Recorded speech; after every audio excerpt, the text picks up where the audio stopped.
Hey guys, it has been so long since I've sat down and filmed. So some of you may or may not have known, but I had Bell's palsy for the past month. And Bell's palsy basically means that I was paralyzed on this whole side of my face. It was terrible. I couldn't smile. I had no emotion, and every time I'd smile it'd be on this side, or it was so weird. I can't even describe it. I hated it. Until recently, I was able to start smiling and talking like normal and eating like normal and showing emotion. It was super painful for a little while on this side of my face, but I'm better for the most part. But so much has happened and I haven't been able to fill you guys in on anything with my life recently. And the main thing that I wanted to talk about is that, I know, look, I can't stop looking at it. But aside from that, I did videos about that already. But if you hear snorting in the background, there's 3 pugs here, so it's gonna happen. But I wanted to talk to you guys while I eat my breakfast, super casual. It went a little soggy, but most cereal, when it goes soggy, it tastes terrible. This actually doesn't taste that bad.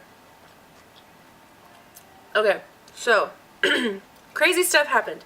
So I wanted to make a story time video of what happened to us in China, okay?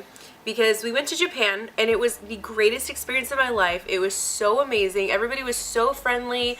It was beautiful. I cannot talk highly enough about Japan because I love it. Japan's amazing. Just beautiful place, beautiful people. I absolutely loved it. If you get a chance to go, go. It is so life-changing, and I want to go. Me and Nathan want to go again every other year or something. It was so great. However, we had a layover in China on the way there and on the way back. We had a layover in China. I made a video about it maybe 4 or 5 videos ago of our traveling to China. That was our layover for 15 hours. And then coming back through China, we were just going to be there for a layover for 4 hours. 4 hours for a layover. We had to change airports from Tokyo to Shanghai, and then from Shanghai to LA is the plan. Okay, this should have been all, fly from Tokyo to Shanghai, have our layover from one airport to another, which is a distance away, which again I'll get into in a second, and then from that second airport to LA, where we were going to meet Nathan's family, spend basically a day and a night there, and then fly back to San Antonio the next day. That was the plan, okay? Alright, so reality was that we arrived in Shanghai on time. Everything was good there. So we had to go through customs, we had to go through immigration, we had to go through all this stuff. Could be wrong, but I felt like it was very strict as far as you had to fill out paperwork, you had to talk to these people, you had to get checked. I don't know, I just felt like it was very strict.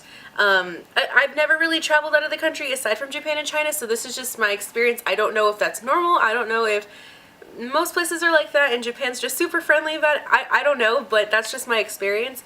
But we went into Shanghai at the first airport. However, we were trying to figure out how to get from one airport to the other, because the first time that we had done that, it was a taxi and we paid $100, and I did not want to spend $100 on a taxi again. So I heard that there was a shuttle. I think Nathan heard that there was a shuttle that was free that takes you from one airport to the other. So we did our research, we tried looking for this shuttle, and we had to look all throughout this airport. We had to ask so many people. A lot of them didn't speak English.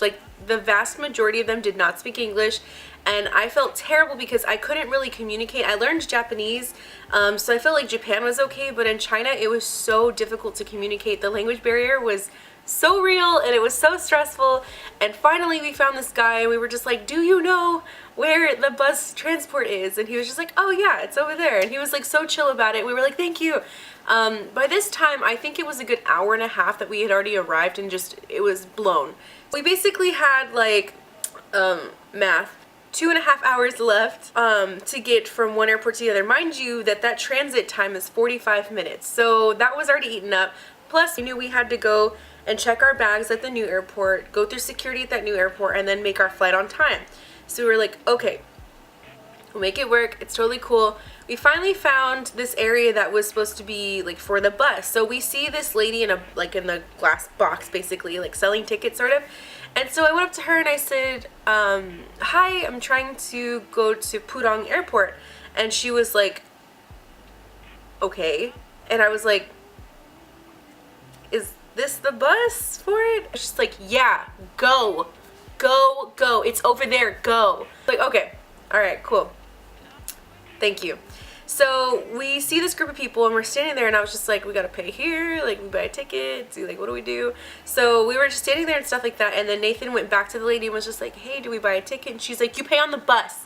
Like, she was like yelling at us and we were like, okay, sorry. Uncomfortable like asking for help from anybody. So we were in line with this guy and he looked nice enough, so we were like, hey, do we pay on the bus? Do you know how much it is or whatever? And he kind of gave us really short, quick answers, but it was helpful, so I was grateful for that. We got on this bus with a million, well not a million, but a few other people. We don't know who these people are. We can't really read the signs, and we're just going based off of what this lady's telling us and what this guy is telling us. We really have no clear indication of if what we're doing is correct, or if we're getting on a bus that's going to the butt crack of nowhere. Like, we didn't know. We were just kind of hoping that it was correct. So we get on this bus, everything's cool. They come around and collect your money, and I was just like, all right, here, please take this and let me go to this airport. So they took our money and then they start driving. So Nathan and I are like, okay, it's getting really close to the amount of time, like the time that we need to get there, because we need to check our bags, we need to do all these things. So Nathan and I were kind of getting really stressed out. We were like, oh my God, we're gonna miss it. Like, we're gonna be late and something's gonna happen. And so we got there. Finally, we were like hauling ass off of the bus. We were hauling ass to get our luggage from the charter bus, and then we were hauling ass to run to security, to get through to security, get everything done. Finally, we're in the airport. It is 9 o'clock. No, it is 8 o'clock at night. Our flight leaves at 9, which I was like, okay, we have an hour. We're gonna get our bags checked. We're gonna literally run over to wherever we need to be, and it's gonna be quick. We got this. We made it. Best case scenario, right? No. We get to the counter, and the guy was like, oh, okay, yeah, I'll check your bags. No big deal. So we give him all of our stuff. We're standing there like, come on, bro. Like, you need to hurry up. And he's just looking at our passports and everything. He was just like, no, you can't board the flight. And me and Nathan were like, why? He said, because we've already closed the terminal for the bags to be checked, so you can't check your bags. And we were like, okay, we have a really big suitcase. Can we just bring that on the plane with us and try to figure out how that'll work? And he was like, no. And me and Nathan were like, okay, so what do we do now? You need to go talk to another counter. You need to see if they'll give you another flight, and it'll be fine. And we were like, okay, sounds easy enough, cool. So we go to this counter where this guy is, and then he was just like, yeah, no, there's nothing we can do. And I was like, okay. So he takes us to another counter with another airline. He talks to them. Obviously, again, we don't know what they're saying, so we're just hoping that this guy is helping us and being honest about what he's doing. He was like, okay. So very calmly, he says to us, okay, so if you want to go home tonight, it'll be $1,500, and if you want to go home tomorrow, it's going to be more than that, plus you need to get a hotel, because you can't stay in the airport overnight. And I literally looked at each other. We were at the end of our trip.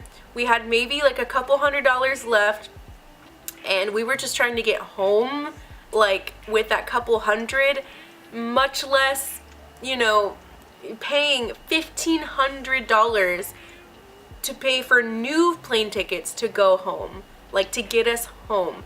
And I was just like, I don't know. And then Nathan was just like, we have no money. He told the guy, like, we have no money. And the guy looked at us and he's like, then I guess you're stuck here. You're gonna have to pay money. And I kid you not, I stood there and just started bawling. Like, I was sobbing, crying. I was just like, oh my God, I'm stuck in China. I can't get home to my family. I'm just tired. I want to go home.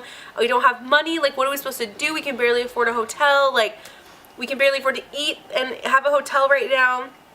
I was just so stressed out, and Nathan just looked at me like completely defeated, and we were just so scared we didn't know what to do. To top it off, the guy was like, do you have a credit card? Do you have anybody you can call that can transfer money? And we were like, okay, we can try to figure something out. Nathan just got paid. It would be all of our money, you know, for our bills and things like that when we come back home, but maybe we can work something out. And he was like, okay, but you have to buy the plane tickets for tonight within 2 hours, otherwise you can't board this flight. And we were like, okay. Is that in America, it was only like 7, 8 a.m. So people were still asleep. People were still waking up. People were about to go to work because it was like a Thursday, I think. Start making calls to our family members. And of course, most people don't have $1,500 just sitting around that just, yeah, here, take this, go ahead. So basically it came down to one of our friends, Chris, and he literally saved us. Like, we cannot thank him enough. He is like the best person in the world. We love him so much. And said, hey, you know, I know you may not be able to, but is there any chance you could help us? And he was like, yeah, sure. Yeah, I'll go to the bank. I'll deposit money in your bank accounts. I'll make it work. You know, we'll get you guys home, whatever. So he got up super early, drove his ass to a bank, worked with his other people at the counter. Chris got the money transferred into our account. We paid for the plane tickets. The boarding passes came in. And I was like, cool, we did it. We're just gonna get through security, customs, no big deal, we'll make it. That was not the case either. This guy was like, all right, you got your boarding passes, we need to run because you're not gonna make it. And I was like, isn't the flight leaving in like an hour? And they were like, yeah, but we need to check your bag and it can't do it at this counter. It's the one like 5 buildings down. And we were like, okay. We had to sprint, like my life depended on it, sprint. Do you see how large of a girl I am? Like, I can't do that. Okay, like, we sprinted, like, full on Usain Bolt sprinted through, like, 5 buildings and, like, 7 escalators to get through to this terminal. Barely made checking our bags, and then we barely made it to customs to get ourselves checked in through there and checked out or whatever. And then barely made it. We were the last people on the plane. Like, they held the plane. And I was like, I thought an hour was long enough. But I guess not. We got on the plane. And Nathan and I didn't even realize that we would be in separate seats. Because, of course, they're last minute tickets. So I was sandwiched between 2 guys on my side who were very tall. And then Nathan also was sandwiched between 2 giant guys. Then we had 10 hours of that flight to just sit there and not talk to anybody. Just like, okay, for 10 hours, it was insane. To top it off, after that, we landed in San Francisco at like maybe 7 p.m., which is like a 10-hour flight. And then from San Francisco, we had to fly to LA. We didn't get to LA until like 11:30, and then checked into our hotel. We didn't go to bed until like 1 or 2 because we were hungry, we were sleepy, wanted to take showers. Like, it was like maybe, I think, total of like 27, 28 hours of transit, like of flying, bus, you know, trains, taxi, like all of that, airport time, like all of that. So crazy and stressful, and I hated it. And when we got to San Francisco, I was like crying from happiness.